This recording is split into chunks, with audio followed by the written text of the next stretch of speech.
नमस्ते दोस्तों, आप सभी का हाइपर क्वेस्ट के एपिसोड नंबर 19 के पार्ट 2 में स्वागत है। दोस्तों, हम लोग इस एपिसोड में सनातन धर्म के जो प्रमुख 10 उपनिषद हैं, उनमें से युवाओं को क्या 10 शिक्षाएं मिलती हैं, इसके बारे में देख रहे हैं। पिछले पहले पार्ट में हमने ऑलरेडी 5 उपनिषदों के बारे में देख लिया था, ईश, केन, कठ, प्रश्न और मुंडक। अब इस पार्ट में दोस्तों हम लोग जो अंतिम 5 प्रमुख उपनिषद हैं, तैत्तिरीय, ऐत्रेय, मांडूक्य, छांदोग्य और बृहदारण्यक, इनसे हमें क्या शिक्षाएं मिलती हैं, इसके बारे में देखेंगे। दोस्तों, आप दोनों पार्ट किसी भी सीक्वेंस में देख सकते हैं, चाहे आप पार्ट 1 पहले देखें या पार्ट 2। बस हमारा उद्देश्य ये है कि इस पहल से आपको लाभ हो। तो दोस्तों, बिना किसी विलंब के हम वीडियो को अब शुरू करते हैं।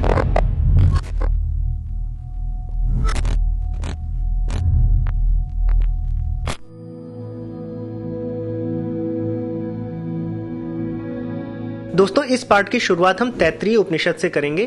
तैत्तिरीय उपनिषद यजुर्वेद का उपनिषद है और इसमें वैदिक काल के गुरुकुलों में पढ़ने वाले विद्यार्थियों को मोरल्स और एथिक्स पे शिक्षाएं दी गई हैं। इस उपनिषद में आपको गुरुकुल के बेसिक और एडवांस कोर्सेज की आउटलाइन भी देखने को मिल जाएगी। ये जो उपनिषद है, तैत्तिरीय उपनिषद, ये 3 पार्ट में है और हर एक पार्ट को एक वल्ली कहा जाता है। वल्ली का अर्थ होता है घुमावदार शाखाओं से, क्योंकि इसके जो तीनों पार्ट हैं उनके विषय एक दूसरे से काफी अलग है, इसलिए माना जाता है कि वो एक घुमावदार शाखाओं की तरह है, लेकिन एक पेड़ से जुड़े हुए हैं, एक उपनिषद के ही पार्ट हैं। दोस्तों, सनातन धर्म के जो मूल विचार हैं, उनमें से जो प्रमुख विचार है अतिथि देवो भव। तो ये जो विचार है, जिसको हम सभी ने और भारतवर्ष ने आत्मसात किया है, ये इसी उपनिषद से आता है। अगर आप इस उपनिषद के प्रथम वल्ली के 11वें अनुवाक के दूसरे मंत्र को देखें तो वहां पर आपको मातृ देवो भव, पितृ देवो भव, आचार्य देवो भव और अतिथि देवो भव देखने को मिल जाएगा। दोस्तों, इसी मंत्र की जो आगे की 2 पंक्तियां हैं, उससे युवाओं को बहुत बड़ी शिक्षा मिलती है। तीसरी पंक्ति ये बोलती है कि आपको लेकर भले हर चीज निंदनीय हो, चाहे आपकी वेशभूषा हो, आपका खान पान हो, आपका रंग रूप हो, लेकिन आपका कार्य कभी निंदनीय नहीं होना चाहिए। मतलब आप कभी भी ऐसा कार्य ना करें जिस पर कोई उंगली उठा सके। और इसकी जो चौथी पंक्ति है वो ये कहती है कि आप पक्षपात रहित होकर, मतलब बिना किसी प्रेजुडिस के, यानी कि किसी के रंग रूप, जाति या फिर उसकी गरीबी अमीरी को किनारे हटाकर उसके साथ वैसे ही पेश आए जैसा कि आप उसके द्वारा अपने लिए पसंद करेंगे, उसके अन्यत्र कोई भी व्यवहार ना चुने। तो ये शिक्षा आज के समय में बहुत महत्वपूर्ण हो जाती है, जब हम जाति के आधार पर, रंग रूप के आधार पर, गरीबी अमीरी के आधार पर एक दूसरे से घृणा करते हैं। इसलिए हमारे उपनिषद बताते हैं कि हमें पक्षपात रहित रहना है, वैसा ही व्यवहार करना है जैसा कि व्यवहार हम दूसरों से अपने लिए भी चाहते हैं।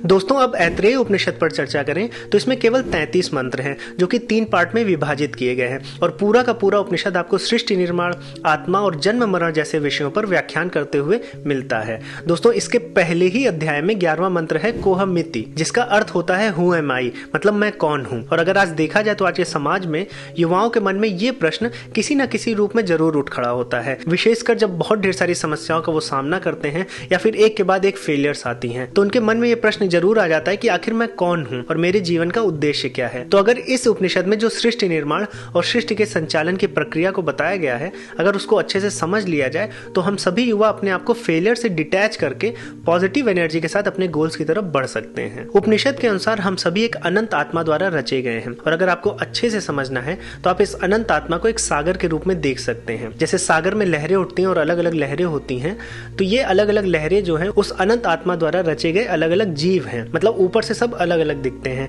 जैसे कि आपके माता पिता हो गए, आप हो गए, आपके पड़ोसी हो गए, पड़ोस में रहने वाला कुत्ता हो गया, ये सभी ऊपर से अलग अलग दिखते हैं, अलग अलग महसूस होते हैं, लेकिन वास्तव में देखा जाए तो सभी एक ही सागर के पानी हैं। और जब आपको ये ज्ञान हो जाता है तो आपको ये लहरें अलग अलग न दिखकर एक ही अनंत आत्मा रूपी सागर दिखने लगता है और आपको ये रियलाइजेशन हो जाता है कि आप एक लहर न होकर एक सागर हैं और आपकी इंडिविजुअलिटी वहीं पर खत्म हो जाती है। और जब आपको ये ज्ञान होता है तो आपकी असफलता आपकी ही न रहकर पूरे सागर की हो जाती है, या फिर ये कह लें जब आप पूरे सागर हैं तो एक लहर की असफलता से क्या समस्या, और यही ज्ञान मोक्ष है। और अगर इसी ज्ञान और इसी भाव से हम अपने जीवन में आगे बढ़ेंगे तो हम अपनी पर्सनल अचीवमेंट्स और सेटबैक्स से परे होकर अपने लक्ष्य की तरफ फुल एनर्जी और पॉजिटिव एनर्जी के साथ आगे बढ़ सकते हैं।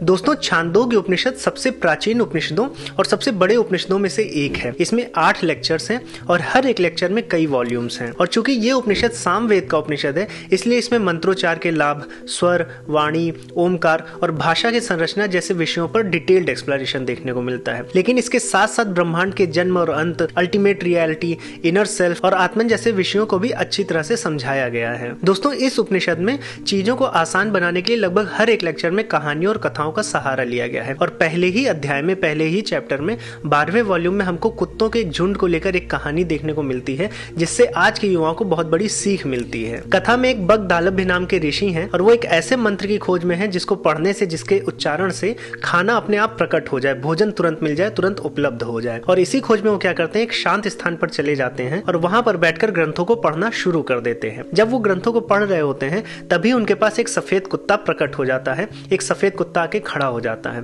और थोड़ी देर बाद उस सफेद कुत्ते के पीछे बहुत ढेर सारे छोटे छोटे कुत्ते भी एकत्र हो जाते हैं। और जब दालभ ऋषि अपने ग्रंथों की पढ़ाई में लगे हुए थे तभी वो छोटे छोटे कुत्ते सफेद कुत्ते से बोलते हैं कि कोई ऐसा मंत्रोच्चार करो जिससे हमें खाना मिल जाए, हम सब बहुत भूखे हैं। तो सफेद कुत्ता उनकी बात सुनता है और थोड़ी देर बाद सोचने समझने के बाद बोलता है कि आप सभी लोग अगले दिन, अगली सुबह को इसी स्थान पर आ जाएं। और ये बात बगदालभ जी सुन लेते हैं क्योंकि वो भी इसी मंत्र की खोज में है। तो वो सोचते हैं कि सबसे पहले मैं इसी जगह पर आ जाऊंगा और जो सफेद कुत्ता ये मंत्रोच्चार करेगा तो मैं जान जाऊंगा कि वो मंत्र कौन सा है जिससे भोजन जल्दी से प्रकट हो जाता है। अगले दिन सुबह होती है और वो ऋषि वहां पर पहुंच जाते हैं और देखते हैं कि सफेद कुत्ते के पीछे जो सारे कुत्ते हैं वो एक दूसरे की पूंछ को अपने मुंह में लिए हुए हैं और ओम मंत्र का जाप कर रहे हैं। तो दोस्तों, ये जो कथा है ये एक सटायर है और इस कथा के माध्यम से उपनिषद बताना चाह रहे हैं कि अगर आपको मंत्रोच्चार के पीछे का विशिष्ट ज्ञान नहीं पता है तो आपका मंत्रोच्चार करना ठीक उसी भांति है जैसे वो कुत्ते मंत्रोच्चार कर रहे थे अपने शारीरिक लाभ और भूख मिटाने के लिए। तो यहाँ से युवाओं को बहुत बड़ी सीख मिलती है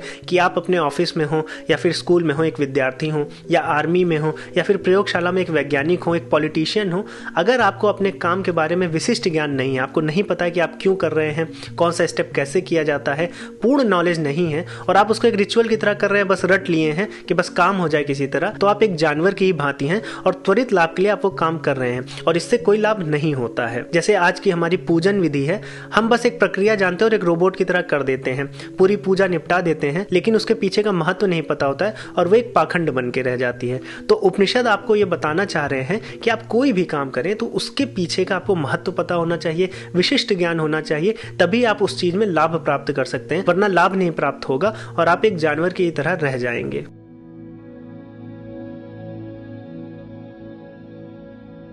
दोस्तों, बृहदारण्यक उपनिषद भी सबसे प्राचीन और सबसे बड़े उपनिषदों में से एक है और इसी उपनिषद में आपको सनातन इतिहास का जो सबसे प्रसिद्ध शास्त्रार्थ है महर्षि याज्ञवल्क्य और उनकी पत्नी मैत्रेयी जी के बीच में वो देखने को मिलता है। महर्षि याज्ञवल्क्य जी की दो पत्नियां थीं, कात्यायनी और मैत्रेयी। कात्यायनी छोटी पत्नी थी और मैत्रेयी बड़ी पत्नी थी। एक दिन ऐसा आता है कि याज्ञवल्क्य जी घर आते हैं और बोलते हैं कि आज मैं संन्यास धारण करना चाहता हूँ, मतलब आज के बाद मैं जंगल में रहूंगा, तो जो मेरी जो संपत्ति है, जो अभी तक थोड़ी बहुत संपत्ति है मेरे पास, उसको अब मैं आप दोनों में विभाजित दूंगा और आज मैं जंगल की ओर रुख करूंगा। तो इसमें क्या होता है कि इसमें जो छोटी पत्नी होती है कात्यायनी, वो बहुत खुश हो जाती हैं, लेकिन जो बड़ी पत्नी होती है मैत्रेयी, उनके जाने से पहले, अपने पति के जाने से पहले उनसे एक प्रश्न करती हैं। प्रश्न वो ये करती हैं कि क्या आपकी धन संपदा से, धन संपत्ति से मैं अमृत को प्राप्त कर जाऊंगी? क्या आपके धन से मुझे जो ज्ञान है, विशिष्ट ज्ञान, जो परम ईश्वर का ज्ञान है, वो मिल जाएगा? तो यहीं पर याज्ञवल्क्य जी फिर मैत्रेयी जी को गूढ़ ज्ञान देते हैं। दोनों के बीच संवाद होता है। मैत्रेयी जी बहुत से प्रश्न करती हैं और याज्ञवल्क्य जी उत्तर देते हैं और ये पूरा का पूरा संवाद इतना प्रसिद्ध है कि आज भी हमें पढ़ाया जाता है। अगर आप इस संवाद को गहराई से पढ़ेंगे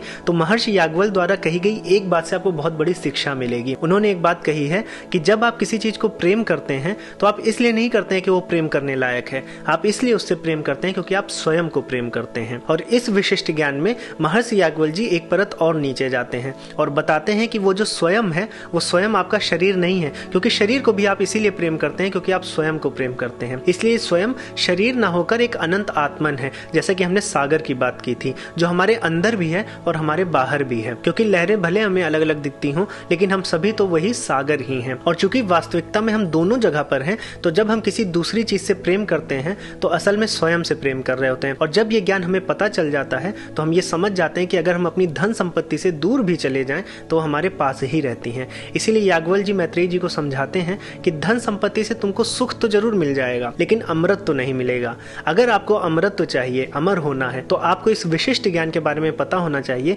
कि धन संपत्ति या जो कुछ भी हमें बाहरी विषय दिख रहे हैं वो सभी हमारे अंदर भी हैं और हमें अमर होने के लिए इनकी आवश्यकता बिल्कुल भी नहीं है।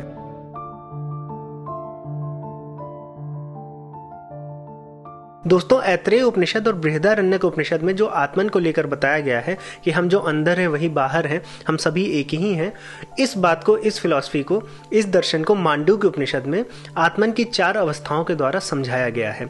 मांडूक्य उपनिषद सबसे छोटा उपनिषद है और अगर मुक्तिका उपनिषद की माने तो जिसने भी मांडूक्य उपनिषद को अच्छी तरह से समझ लिया उसको फिर कुछ और पढ़ने की जरूरत नहीं है, उसे दिव्य ज्ञान मिल जाता है। अब आत्मन की वो 4 अवस्थाएं कौन सी हैं? पहली है जागृत, दूसरी है स्वप्न, तीसरी है सुषुप्ति और चौथी है तुरीय। जागृत अवस्था क्या होती है? जागृत अवस्था वेकिंग स्टेट को बोलते हैं, जिसमें हमारा फिजिकल एस्पेक्ट, जो भी हमारा भौतिक शरीर है, ये सबसे ज्यादा प्रभावशाली होता है और हमारी जो कर्मेंद्रियां हैं, ज्ञानेंद्रियां हैं, जो हमारा मन है, जो हमारी साइकोलॉजिकल एस्पेक्ट है, हर तरह की चीजें बाहरी विषयों से बंधी होती हैं। हम पूर्णतया स्वयं को अपना शरीर मानते हैं। और दूसरी अवस्था होती है स्वप्न। स्वप्न की अवस्था भी जागृत अवस्था जैसी ही होती है, लेकिन जो इसमें बाहरी विषय होते हैं वो हमारे अंदर खुल जाते हैं। मतलब ये सभी चीजें सेम रहेंगी। ये जो दुनिया है, पेड़ है, प्रकृति है, लोग हैं, ये हमारे मस्तिष्क में खुल जाते हैं। हमारा भौतिक शरीर तो इन्वॉल्व नहीं होता है, लेकिन हमारा साइकोलॉजिकल एस्पेक्ट जो है वो प्रभावशाली हो जाता है और हम मेंटली इन्वॉल्व हो जाते हैं। और तीसरी अवस्था है सुषुप्ति, जिसको डीप स्लीप समझ सकते हैं। तो डीप स्लीप में क्या होता है? ना हम बाहरी विषयों में बंधे होते हैं, ना हम आंतरिक विषय में बंधे होते हैं। हम टोटली नथिंगनेस में जी रहे होते हैं। इनफैक्ट हम नथिंगनेस को लेकर भी अवेयर नहीं होते हैं। तो ये डीप स्लीप की अवस्था है। और इसके बाद है चौथी तुरीय, जिसको हम बोल सकते हैं प्योर कॉन्शियसनेस, मतलब प्योर एग्जिस्टेंस। ये हम इसलिए तर्क देते हैं तुरीय का। हम बोलते हैं कि जब हम सोने जा रहे होते हैं और जब हम सो के उठते हैं तो हम दोनों समय में एक ही होते हैं। मतलब हमें पता होता है कि हमारे अंदर कोई चेंज आया नहीं है। तो चूंकि हम नथिंगनेस से गुजरे हैं, जिसके बारे में हम अवेयर नहीं है, लेकिन चूंकि हमें ये पता है कि हम बदले नहीं हैं, हम सेम मनुष्य हैं, तो हम एग्जिस्ट तो किए थे। तो ये जो एग्जिस्टेंस कंटिन्यू हुई है, इसी को प्योर एग्जिस्टेंस या प्योर कॉन्शियसनेस बोलते हैं और उसी को तुरीय बोलते हैं। और ये तुरीय जो है सबसे प्योर फॉर्म है आत्मन की। अब जब हम चारों अवस्थाओं को समझ गए हैं तो यहाँ पे तर्क ये दिया जाता है कि सबसे पहले हम अपने फिजिकल स्टेट में रहते हैं, जिसमें फिजिकल एस्पेक्ट प्रभावशाली होता है। हम बाहरी विषयों से बंधे होते हैं। जब उसमें से हम फिजिकल चीज़ें हटा देते हैं तो हम साइकोलॉजिकल चीज़ों पे आ जाते हैं। जब वो भी हटा देते हैं तो हम नथिंगनेस में आ जाते हैं। और जब वो भी हटा देते हैं तो प्योर कॉन्शियसनेस बचती है। तो जब कुल मिला के हमारे अंदर से चीज़ें हटाई जा रही हैं और उसके बाद भी हम एग्जिस्ट कर रहे हैं, उसके बाद भी हम जिंदा हैं, उसके बाद भी हमारी एक सत्ता है, तो इसका मतलब ये कि जो हमारे फिजिकल ऑर्गन है या हमारे साइकोलॉजिकल ऑर्गन है, हम वो नहीं है, वो हमारे लिए रिडंडेंट है। मतलब ये ऐसी चीज हो गई जब किसी चीज में से कोई चीज हटा दी जाए और फिर भी वो बची रहे और फिर भी वो एग्जिस्ट करे, तो जो चीजें हटाई गई हैं वो रिडंडेंट हैं, वो चीज वो नहीं हो सकती। और ये तर्क देके बोला जाता है कि हम सिर्फ और सिर्फ प्योर कॉन्शियसनेस हैं, हम वो सागर हैं, जैसा कि हम लोगों ने चर्चा की है पहले भी। तो हम वो लहरें नहीं हैं, हम वो सागर हैं, क्योंकि लहरें खत्म भी हो जाएंगी तो सागर नहीं खत्म होगा। हमारा फिजिकल एस्पेक्ट, यानी हम जाग ना रहे हों या फिर हम सपने में ना हो, तब भी हम एग्जिस्ट करते हैं। इसलिए हमें बोला जाता है कि हम प्योर कॉन्शियसनेस यानी कि आत्मन है। तो आपको कभी भी आपके मन में प्रश्न आए कि आप कौन है और आपके जीवन का उद्देश्य क्या है, तो इस दर्शन पर आप हमेशा विचार कर सकते हैं। तो दोस्तों, आई होप कि आपको इस एपिसोड से बहुत कुछ सीखने को मिला होगा। हमने 10 उपनिषदों से 10 शिक्षाएं ग्रहण की हैं। 2 पार्ट में किया है। पहले पार्ट में हमने 5 उपनिषदों को देखा था और इस पार्ट में हमने 5 उपनिषदों को देखा है। आप दोनों पार्ट को देखकर महत्वपूर्ण शिक्षाओं को प्राप्त कर सकते हैं। दोस्तों, अब मैं इस एपिसोड को यहीं पर दूंगा विराम। इसी तरह की और भी सीरीज हम आगे लाएंगे, जिससे उन युवाओं को जिनके पास ज्यादा समय नहीं है हमारे स्क्रिप्चर्स को पढ़ने के लिए, उन तक भी ये ज्ञान पहुंच सके। दोस्तों, अगर आपने चैनल को सब्सक्राइब नहीं किया है तो जरूर कर लें और अगर वीडियो पसंद आई तो अपने परिवारजनों और दोस्तों में जरूर शेयर करें। बेल आइकन को भी दबा लें, जिससे सबसे पहले और समय पर वीडियोस मिल जाएं। दोस्तों, अब मैं मिलूंगा आपको नेक्स्ट एपिसोड में नए टॉपिक के साथ। तब तक के लिए जय श्री राम।